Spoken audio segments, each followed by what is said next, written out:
Well, the priorities for India's G20 presidency were dictated by two black swan events. पहला Covid, दूसरा Russia Ukraine war. Because during the pandemic we have seen there were four major challenges which I call as 4H: habitat, hunger, health and high tech. And with Ukraine-Russia war, we are again facing four challenges. That is 4F: weaponization of financial instruments, weaponization of food, fuel and fertilizers. So these challenges speak about infrastructure, finance and global economy, and the G20 was created to ensure global financial stability and stable economic growth in alignment with stable global relations. Now, what are the issues and challenges for India in G20? पहली बात, India needs to have a clear global financial agenda. Next, the country should also have the capacity to lead the G20 year intellectually, financially, managerially and administratively. Next is, Bharat internationally geopolitically ज़्यादा engaged है comparative to geo economically. Next is, its narrow focus is on World Bank, IMF, WTO and foreign investment issues.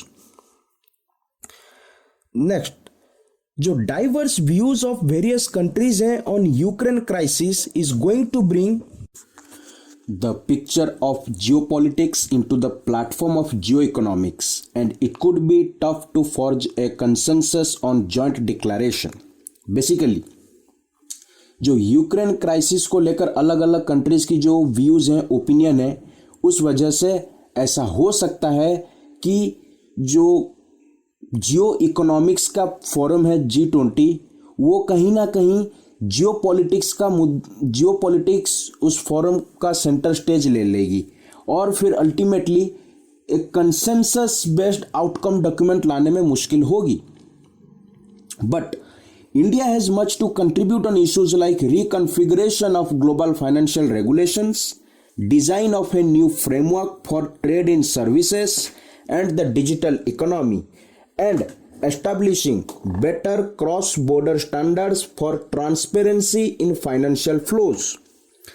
To make its G20 year a success, India has to address organizational challenges where the country has an infrastructure, management and intellectual gap.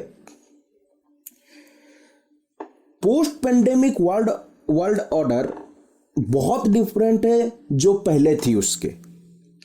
There are 3 important changes among others.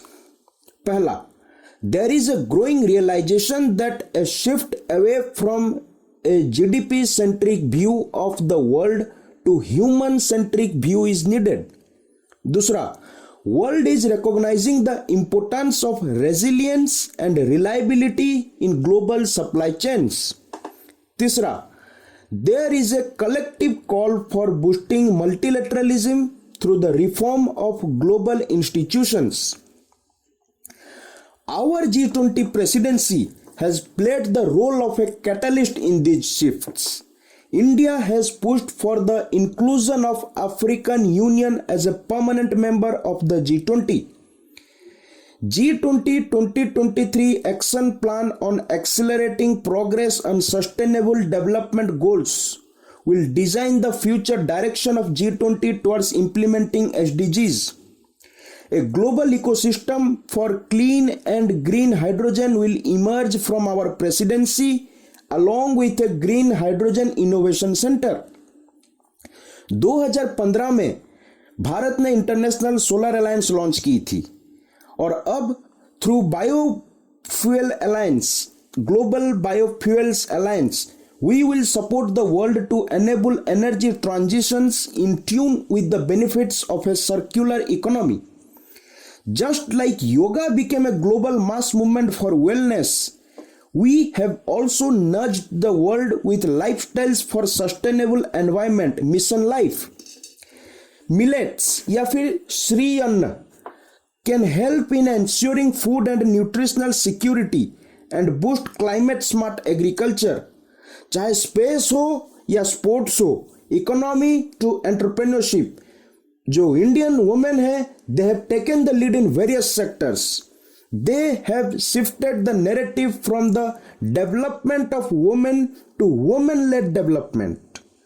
Our G20 presidency is working on bridging the gender digital divide, reducing labor force participation gaps, and enabling a larger role for women in leadership and decision making. Be it COVID pandemic to off track in sustainable development goals, या फिर the widening digital divide, या फिर the climate change, या फिर the Taliban takeover, या फिर Ukraine crisis, या फिर द ग्लोबल रिसेशन, या फिर seeing Russia as a threat and China as a strategic competitor, or even north-south divisions within the G20, across each and every domain, consensus building will be tough. However, this is the right time in Amrit Kal to set agenda as a champion of global public goods, aligning with the priorities of India's G20 presidency.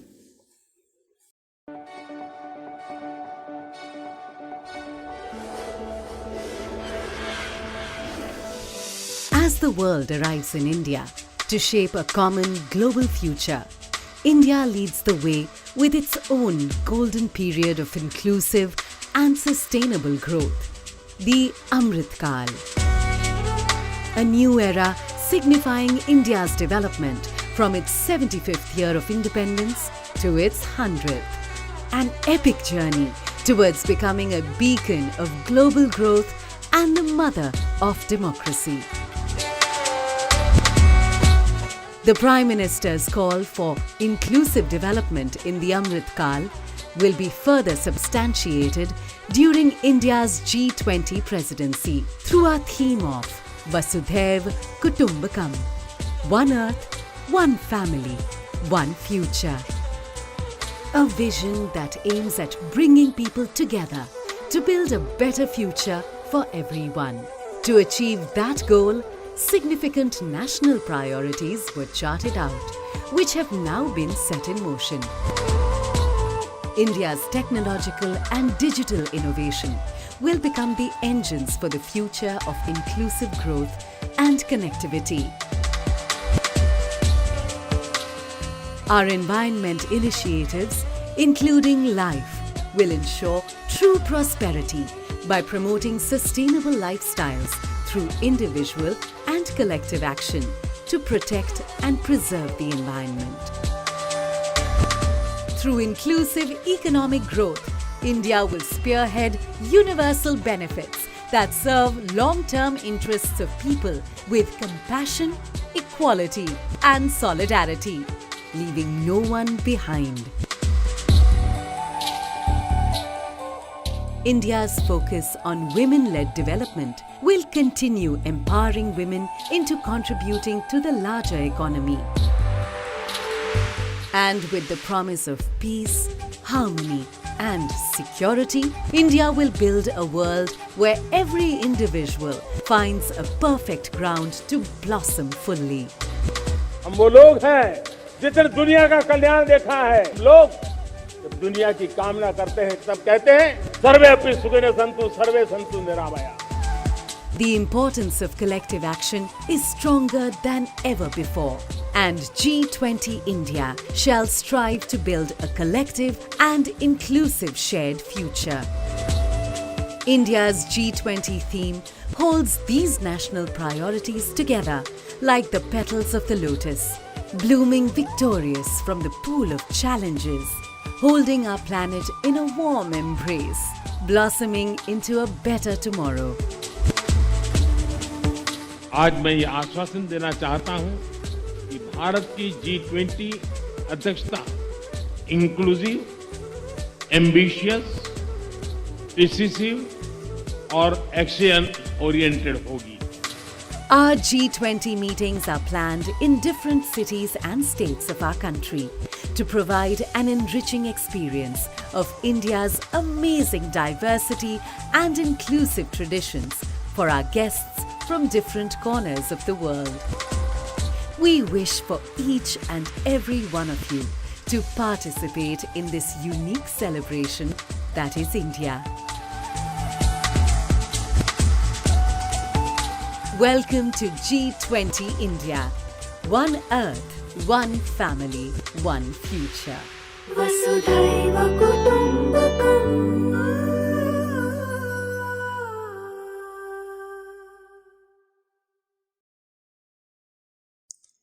International relations both competitive and collaborative by nature होती हैं। G20 is the kind of forum where the expectation of the world is that the collaborative phase, collaborative instincts would be much more stronger than the competitive instincts. G20, the India way, has three concepts to understand. Pehla, larger global environment, then how you define and focus on priorities within this environment, and the third, how do you actually get it done? The world environment today is very difficult. We have a very sharp east-west polarization, very big north-south divides, gap which have grown during COVID and has aggravated by conflicts. Russia is locked in a war with the West over Ukraine. China is at odds with many of its Asian neighbors, including India, Japan, Philippines, and Vietnam, as well as the US. The second is within this larger universe of problems, what are the priorities? And हमने मतलब भारत ने अपनी priorities को define किया on the basis of the concept of global south. The key priorities are sustainable development, green development, digital inclusion, women-led development, etc. And then the idea of Jan Bhagidari across 60 cities in every states and union territories, and the way Indians 1.4 billion people have taken the ownership and stakeholdership of G20 is the sui generis way which the world has never seen as the G20 chair. आने वाली वक्त बताएगी how the shift in global power dynamics is going to play in coming months, but at the same time, as a bridge between G7 and G20, the world will see how India's G20 presidency will be inclusive, ambitious, decisive, consultative, collaborative, and action oriented to further global good.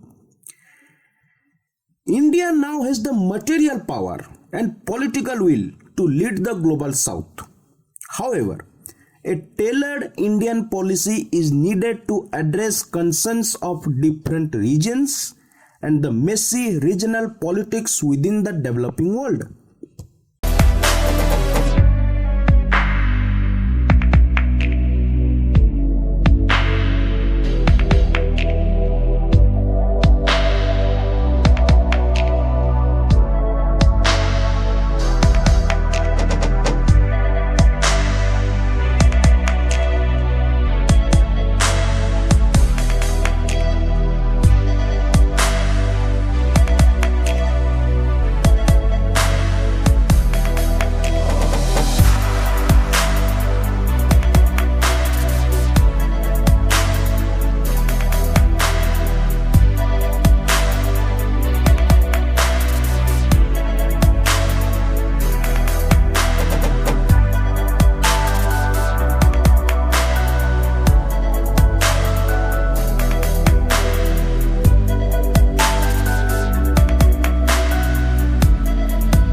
तक ये बात confirm हो चुकी है कि Russia के president Putin और China's president Xi Jinping is not going to attend the G20 summit.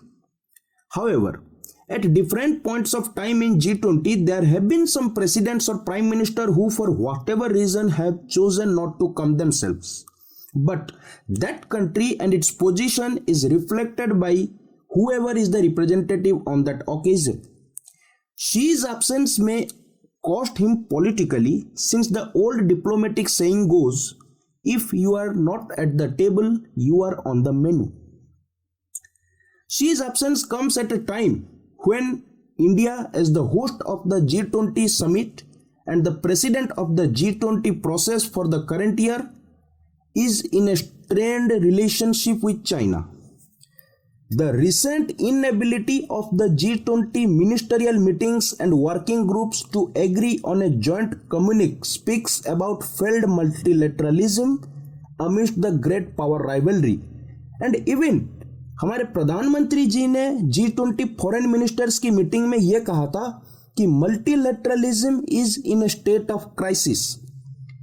Delhi's careful navigation of the Ukraine crisis without displeasing either Russia or the West and its willingness to stand up to Beijing on the border has only highlighted India's rising strategic salience within the realignment of great power relations. At the same time, I don't want to jump the gun and we have to wait till the 10th September to see the final outcome of the summit, which should be fair, balanced and acceptable to all members. But what's more important right now in New Delhi in coming days is all G20 members come together with fullest sense of responsibilities, understand today how critical the world situation is, how many regions of the world are actually looking towards G20. Many in the developed world are waking up to the importance of greater cooperation between the North and South amidst the breakdown of relations between East and the West. ये वक्त है रीग्लोबलाइजेशन का, that is more diversified, more democratic, where there would be multiple centers of production, not just of consumption. As the mother of democracy and a model of diversity together, we will make the G20 a catalyst for global change. India has put in much effort in the last 9 months not to tie the fate of G20 to just a few issues like Ukraine, but to pursue agreements on a range of consequential issues like modernizing the global tax regime and reforming the multilateral development banks. Finally, putting the concerns of the global south on the G20 agenda is likely to be a lasting contribution to India's new multilateralism, with India's emphasis on building bridges between developing and developed countries. ये पहली बार एक rare opportunity है भारत के लिए to set the agenda for the world and bringing common priorities for growth, dynamism, lifting people above poverty line and ensuring that there is a climate action. As one earth, we are coming together to nurture our planet.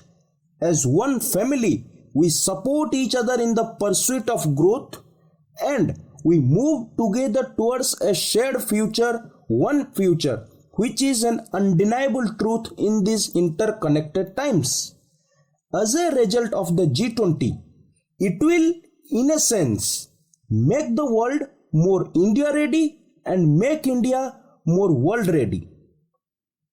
So here ends the series on the G20, decoding G20 in India, and मेरे को ये लगता है, मेरा ये मानना है कि जितनी मेरी समझ थी G20 के बारे में, मैंने अपनी बेस्ट एफर्ट्स देने की कोशिश की आप सभी को समझाने के लिए, एंड आशा करता हूं आने वाली दिनों में मैं ऐसे और भी वीडियोस ला सकूं. साथ ही साथ आपके कुछ भी सवाल होंगे, मेरी आपसे ये आग्रह है, कृपया कमेंट बॉक्स में आप क्वेश्चंस जरूर डालेंगे. Thank you.